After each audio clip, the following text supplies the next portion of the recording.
Hello, good morning class. How are you beta? I hope you all are fine. In this video, we are going to continue our first chapter of class 9, that is France Revolution. Okay, and in this video we will study about the outbreak of the France Revolution. Okay, that why the France Revolution held in 1789.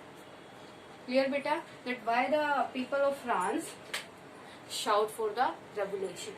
Clear बेटा? इस video में हम ये, जैसे मैंने आपको कल बताया था कि फ्रांस में रेवोल्यूशन हुई थी इन 1789. रीजंस हमने पढ़े, कोजेज अपने रीड आउट किए कि what were the causes of France Revolution, and in this video we will study about the outbreaks of the France Revolution, that how the France Revolution take place in 1789. Okay, in yesterday video we already read about the election system of the France. Okay, and today I want to tell you about the rules and law making of the France. ठीक है बेटा, मैंने आपको कल बताया था कि जो रूल मेक करना होता है, रूल मेकिंग होता है, वो फ्रांस में एक अकेला किंग नहीं कर सकता. ठीक है, रूल मेकिंग करने के लिए, कोई न्यू रूल मेक करने के लिए या अमेंड करने के लिए किंग को किसकी जरूरत होती है बेटा? जनरल, स्टेट जनरल की, स्टेट जनरल. स्टेट जनरल की परमिशन के बिना जो किंग है फ्रांस का, वो कोई भी क्या नहीं कर सकता, कोई भी अमेंड नहीं कर सकता, कोई भी न्यू रूल नहीं मेक कर सकता है. And at that time we already discussed about the economic condition of the France, that the France treasure was empty, and that's why the France king wants to impose more taxes on the France. ठीक है, that's why the France king called the state general. ठीक है, उसने state general को बुलाया और किस चीज के डिस्कशन के लिए? For the discussion of the increasing the tax को इंक्रीज करने के लिए उसने क्या किया? जनरल स्टेट को बुलाया. ठीक है, जनरल स्टेट क्या होता है बेटा? जनरल स्टेट की मीटिंग में जो 3 आपके स्टेट्स थे, कलर्जी, नोबेलिटी एंड आपका थर्ड स्टेट, वो तीनों क्या होते हैं? उन तीनों की इकट्ठी मीटिंग होती है. Clergy, nobility plus third state.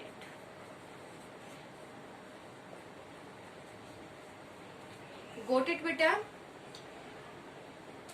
The Louis XVI called an assembly of the State General to pass his proposals to increase taxes on 5th May 1789.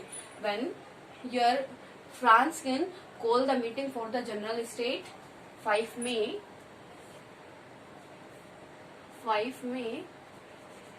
1789. बेटा 1789 5 मई 1789 को उसने क्या किया? इस मीटिंग के लिए कॉल किया. क्यों? क्योंकि without the permission of general state या state general, the king of the France can't change the laws and can't make the new rules. Okay, that's why the France king called the general state meeting on 5 May 1789. The first and the second state sent 300 representatives each. Beta, first state, it means Clergy and nobility sent 300 plus 300. The first state and the second state send their 300 representative to each. दोनों के कितने कितने थे बेटा? 300. But third state send their 600. Why? Because the third state, in the third state the majority were there. Okay, जो third state थी उसकी population बेटा 90% थी, और ये 10% ने क्या किया? 300 क्या कर दिया? अपने रिप्रेजेंटेटिव सेंड कर दिए. कहाँ? जनरल स्टेट की मीटिंग में. ठीक है, who were seated in rows facing each other on 2 sides, while the 600 members of the third state had to stand at the back. उस मीटिंग में क्या हुआ? In this meeting 300 one room is there.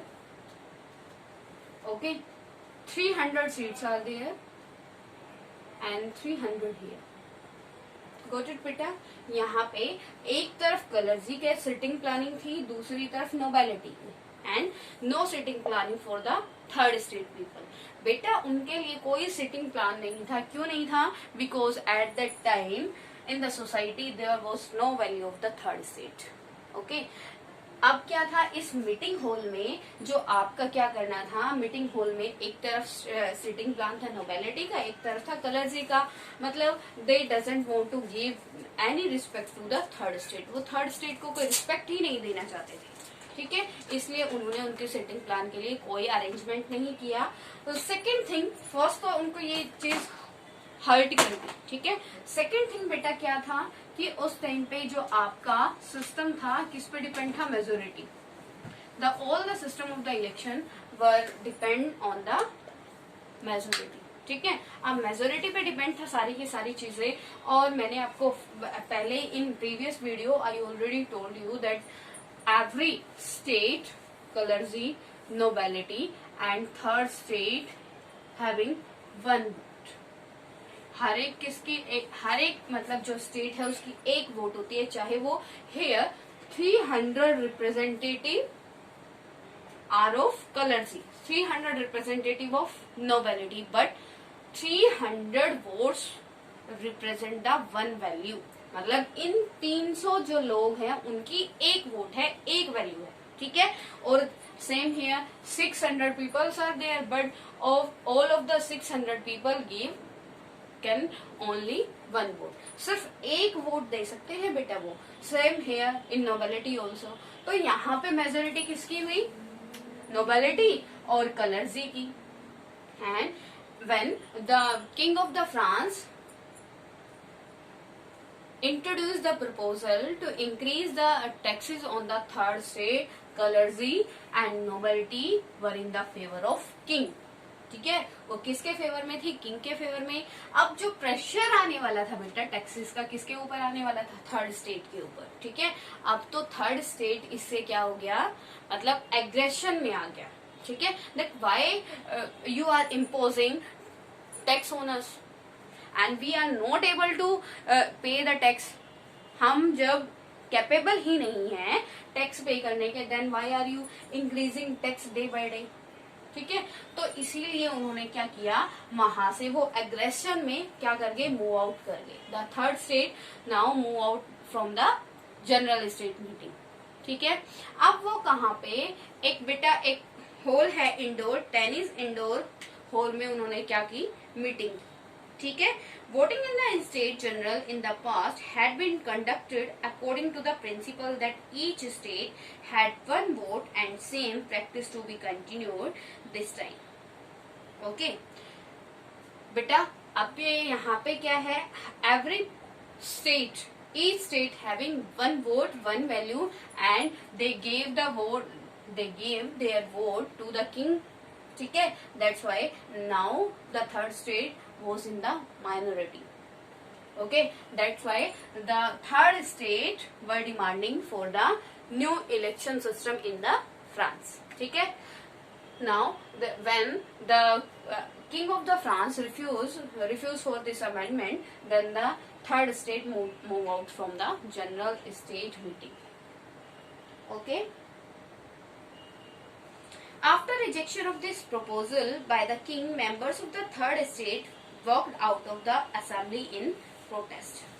On 20th June, the representatives of the third state assembled in the hall of an indoor tennis court। When beta 20th June, on 20th June 1789, on 20th June 1789, the representative of the third state assembled in a indoor tennis hall। ठीक है, and then they decide for make a constitutional assembly या फिर you can say that national assembly। okay, when they were declared themselves to National Assembly and voted to draft a constitution for France that would limit the powers of the monarch। in the meeting of the National Assembly, yeah, you can say in the meeting of the third state, the representative of the third state declared themselves the national assembly. उन्होंने खुद को एक मतलब जब वो वहां से move out हो गए तो उन्होंने खुद के लिए क्या किया बेटा, अपने आप को नेशनल असेंबली के एज ए अनाउंस कर दिया कि now we are the national assembly because we are having the majority in the France. ठीक है, तो उन्होंने अपने आप को नेशनल असेंबली क्या कर दिया, अनाउंस कर दिया। और उसके बाद उन्होंने क्या किया, मतलब एक कॉन्स्टिट्यूशन बनाना शुरू कर दिया। ओके अब वो कॉन्स्टिट्यूशन क्या करता, the constitution limit the powers of the monarch of the France. ठीक है, वो कॉन्स्टिट्यूशन किस लिए बनाया था बेटा, कि जो फ्रांस है उसके मोनार्क के ऊपर क्या किया जाए, लिमिटेशंस इम्पोज की जाए। ठीक है, लिमिटेशंस पुट कर दी जाए। ठीक है, while the National Assembly was busy at Versailles drafting a constitution, the rest of France was in trouble. Severe winter destroyed the food crops, which resulted in increase in the prices. The bakers also hoarded supplies of bread for making greater profit. Now, the one more trouble with the France people, with the France public. क्या था बेटा वो, the scarcity of the food.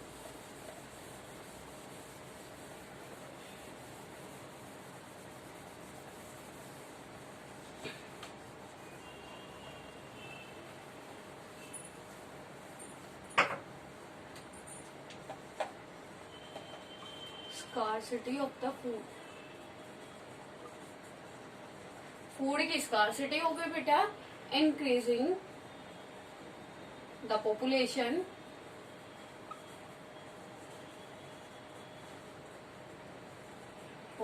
Of the France. अब ये बेटा क्या हुआ, उस टाइम पे फ्रांस में क्या problem I, scarcity of the food, food की स्कार्सिटी हो गई। रीजन क्या रहा बेटा स्कार्सिटी होने का, वहां पे क्या प्रॉब्लम आई, स्कार्सिटी क्यों हो गई थी, क्योंकि फर्स्ट तो वहां पे क्या एग्रीकल्चर बहुत ज्यादा क्या हो गया था, डिस्ट्रॉय हो गया था। ठीक है, वहां पे क्या जो आपका जो क्रॉप्स थी वो क्या हो गई थी, डिस्ट्रॉय हो गई थी, तो स्कार्सिटी आ गई। सेकंड प्रॉब्लम क्या थी, वहां की जो पॉपुलेशन थी वो डे बाय डे इंक्रीज हो रही थी, प्रोडक्शन क्या था, कम था, और जो आपकी पॉपुलेशन थी वो बहुत ज्यादा हो गई थी। ठीक है, अब क्या हो रहा था, जो आपके ये स्टॉक वाले पर्सन थे या बिजनेसमैन थे, लैंडलॉर्ड से उन्होंने क्या करना शुरू कर दिया, स्टॉक भरने शुरू कर दी, स्टॉक अपने स्टोर को फिल करना शुरू कर दिया और उनकी क्या कर दी, उनका प्राइस बढ़ा दिया। ठीक है, the businessman of the France increase the price of breads. बेटा I want to tell you about the bread as in India we eat are what is our food, chapati and pulses ना बेटा, and Britain, in France, in Russia bread is the daily food. ठीक है, जो आपका क्या है, हमारे यहाँ पे आप चपाती और दालें खाते हो ना, वहां का जो फूड है बेटा वो वहां का ब्रेड है। तो उस टाइम पे ब्रेड के प्राइस बहुत ज्यादा हाई हो गए थे। Now the people of the France were not able to buy the breads. अब बेटा डेली नेसेसरी नीड्स है, अगर वो उनको वही नहीं मिलेगा तो वो कैसे सरवाइव करेंगे। ठीक है, तो उन्होंने क्या करना शुरू कर दिया, बहुत सारे स्टॉक को लूटना शुरू कर दिया। ठीक है, after spending hours in long queues at the bakery, crowds of angry women stormed into the shops. Clear, now the women also stocked, the women also stormed into the shops। जो womens थी किसकी, France की, वो बेटा काफी सारी लंबी लंबी लाइनों में लगे रहते बहुत टाइम तक, लेकिन उनको फूड नहीं मिलता क्योंकि स्कार्सिटी इतनी हो चुकी थी और वो एबल भी नहीं थे उस प्राइस को पे करने के। ठीक है, तो जो लेडीज थी उनके ऊपर क्या डबल रिस्पॉन्सिबिलिटी थी, एक फैमिली की एक खुद की। ठीक है, तो अपने बेबीज के लिए क्या करती, वहां पे जो शॉप वगैरह थी उसको उन्होंने लूटना शुरू कर दिया क्योंकि उनके बेबीज क्या थे, भूख से मर रहे थे। ठीक है, आगे है बेटा, at the same time the king ordered troops to move into Paris on 14 July. The agitated crowd stormed and destroyed the Bastille. Here one rumor spread in the France that the France king gave order to their troops to move in Paris. ठीक है, कि आप Paris की तरफ move कर जाओ और वहां से क्या कर देना, जो इनके ये पर्सन्स हैं, जो आपके सिटीजन्स हैं, उनकी जो मूवमेंट हो रही हैं, स्ट्राइक हो रहे हैं, उनको स्प्रेस कर देना। तो इससे क्या होकर मतलब एंग्री होकर, तो उन्होंने जो यहाँ के फ्रांस के सिटीजन थे, उन्होंने क्या किया बेटा, उन्होंने बेस्टाइल पे अटैक कर दिया। Now I want to tell you about the Bastille, important term Bastille. Bastille क्या है बेटा, बेस्टाइल इज ए प्रिजन। क्या है, आपका एक प्रिजन है बेस्टाइल। ठीक है, बेस्टाइल में क्या है बेटा, बेस्टाइल जो है, जैसे आप हरियाणा का एग्जांपल ले सकते हो, you can take the example of your Haryana, it is Tihar jail. जैसे तिहाड़ जेल है ना हरियाणा में, सेम वहां पे क्या है, आपके फ्रांस में बेस्टाइल जेल है। ठीक है, Bastille prison, the Bastille prison is the symbol of dictatorship of the France king.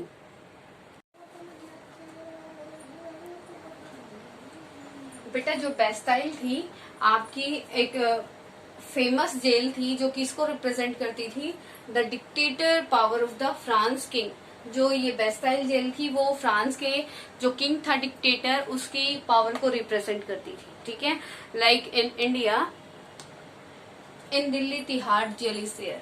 जैसे तिहाड़ जेल दिल्ली में है, न्यू दिल्ली में आपकी सेंट्रल जेल है।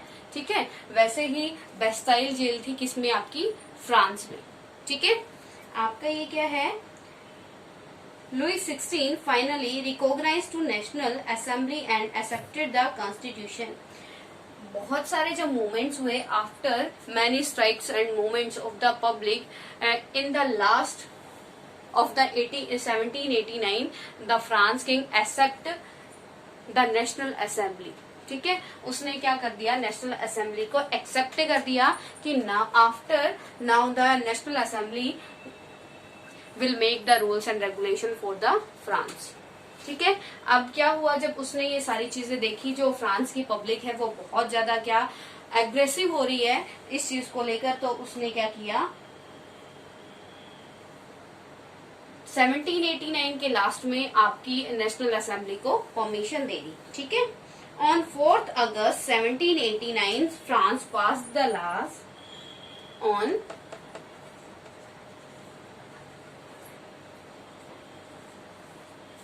on 4th अगस्त बेटा France, on 4th August France passed the law for abolition to the federal system or obligations and taxes. The members of the clergy were also forced to give up their privileges.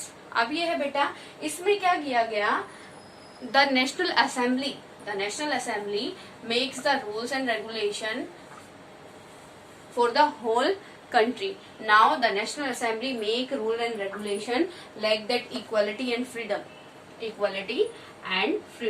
बेटा national assembly ने क्या किया, equality और freedom जैसे rights किसको, सारे persons को दे दिए।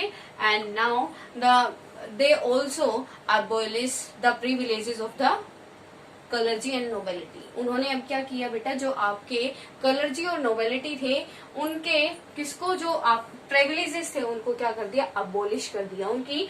The national assembly give order to confiscate the old land of the clergy. अब कलर्जी के पास जितने भी लैंड थी उनको उन्होंने क्या कर लिया, वापस ले लिया, कन्फिस्केट कर लिया। These were abolished and lands owned by the church were confiscated. सारी की सारी जो लैंड है वो क्या हो गई, कन्फिस्केट कर ली गई, किसकी, आपके लैंड ओनर्स की और चर्च के और फादर्स की। ये आपका इवेंट था बेटा, outbreak of the France revolution. इस तरीके से आपके फ्रांस रेवोल्यूशन क्या हुई, इस तरीके से आपकी फ्रांस रेवोल्यूशन हुई थी और उसका रिजल्ट क्या क्या रहा। ठीक है, and I want to tell you again about the France revolution that it was started in 14 July 19 sorry 1789, ठीक है. At that time Louis XVI was the king of the France. Okay बेटा. In the France Revolution, the people of the France destroyed the Bastille, and Bastille was the famous prison of the France. Okay जो Bastille को वो destroy कर देते हैं, वहां पे एक नेशनल असेंबली की फॉर्मेशन करते हैं. कौन? The third state makes the national assembly, and in the national assembly they make rule and regulation and limit to the powers of France king. Okay बेटा. And they also abolish the privileges of the clergy and nobility. Clear to everyone? Beta, your next topic is the constitutional monarchy system in France.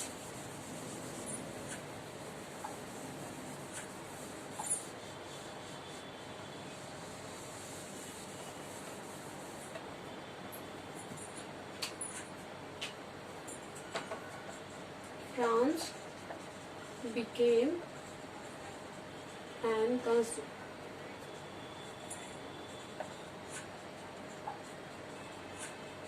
constitutional monarchy.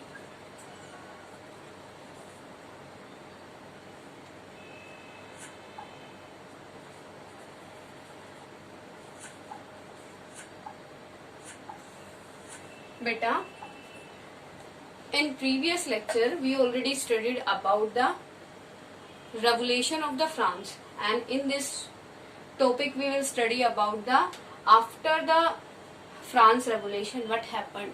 ठीक है, क्या हुआ था France revolution के बाद? France became a constitutional monarchy. As you know that the meaning of monarchy. Monarchy क्या होता है बेटा?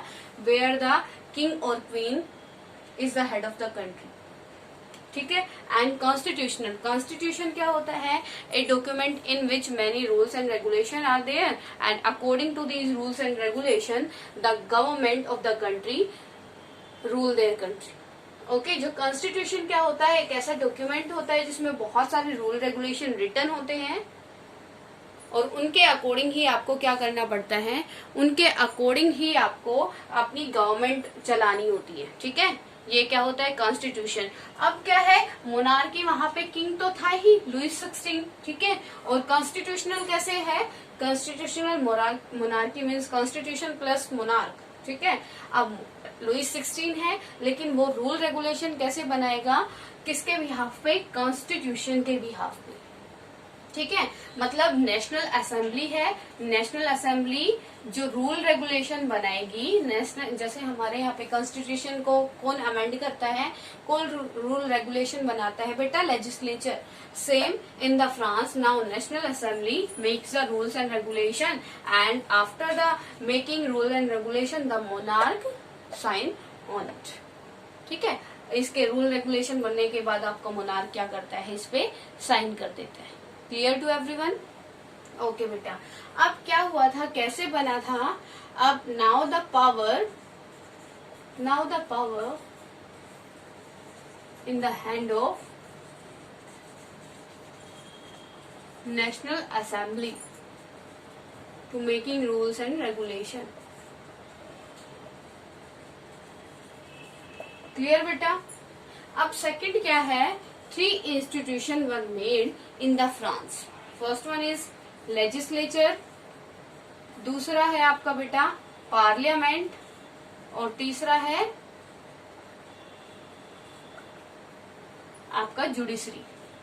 Now after the France revolution the powers of the government was in the hand of 3 organs of the government: legislature,